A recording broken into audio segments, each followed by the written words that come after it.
Hello everyone, welcome back to my channel. Today in this video we'll be talking about the most common topics that are asked at the General Practitioner Oman Viva exam. These are not the only topics that are asked, but these are the most frequently asked questions and topics that we'll discuss today in this video.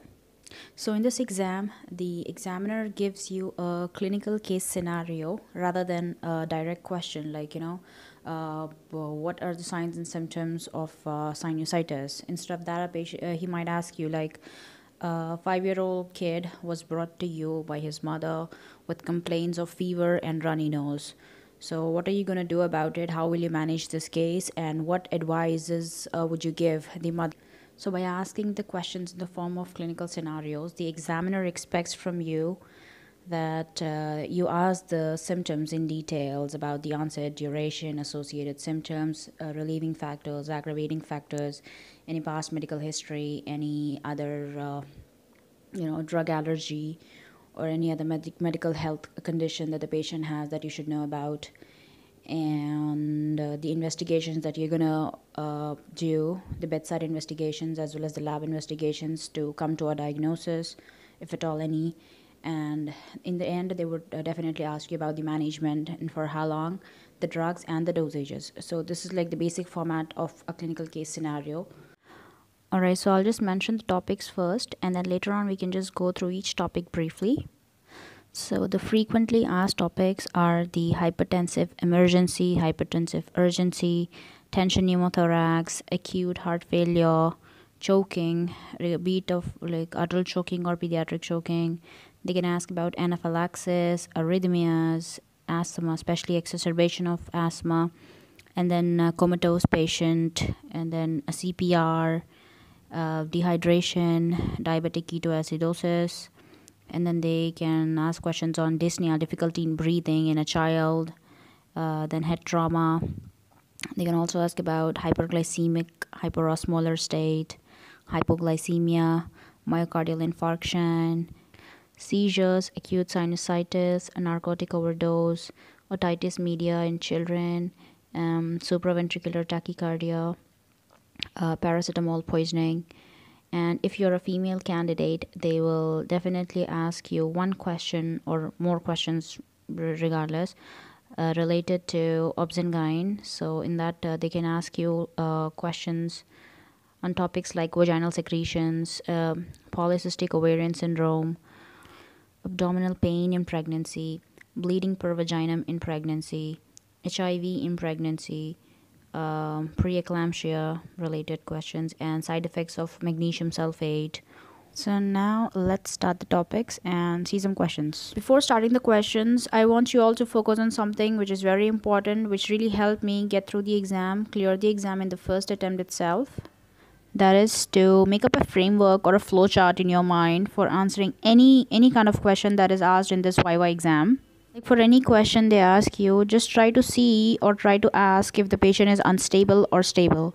If the patient is unstable, then obviously first you need to look for and correct the airway breathing circulation, look for the vitals, the oxygen saturation, the GRBS, and the pupillary reactions.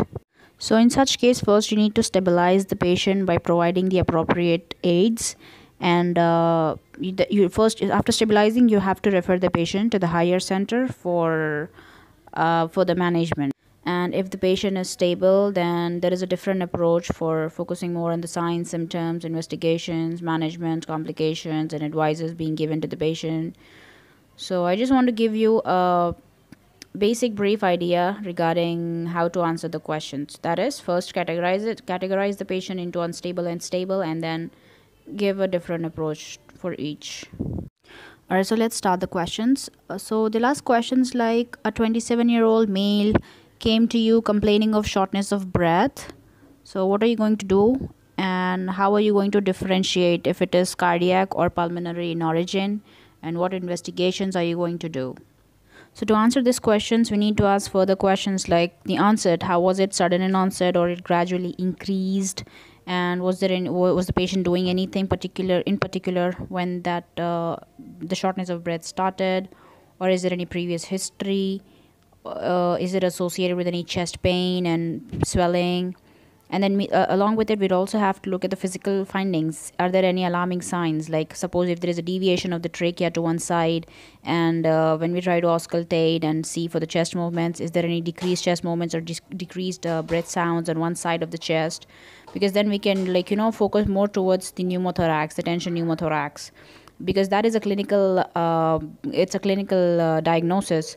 So we need to look for that first, because then we'll have to put the needle in 16G needle in the second intercostal space in the midclavicular line, because that requires emergency management. So once you manage it by putting the needle in the second intercostal space in the midclavicular line, the patient gets a bit stable, and after stabilizing the patient, once the oxygen saturation improves and the patient is in a bit of relief with the shortness of breath and the chest pain, then we have to write a report that the patient came to us with so and so condition, and you have stabilized the patient. You need to write the current vitals of the patient and refer the patient to a higher center for further management. And if the patient had only shortness of breath with no alarming physical signs and symptoms, then we'll have to take further history for any history of any like emphysema, fibrosis, pulmonary embolism, and deep vein thrombosis, and what kind of a job does the patient does. Because if it requires a long time standing for a long duration for a very long period of time, then that may lead to stasis, and then deep vein thrombosis, which may lead to pulmonary embolism. So that's one of the possibility.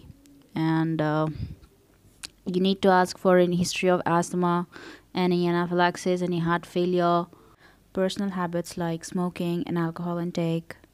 I hope you got an idea on how to answer the questions in this Oman GP exam. So now I'll just mention the questions that are commonly asked and that I prepared for before my Viva, and it actually helped me.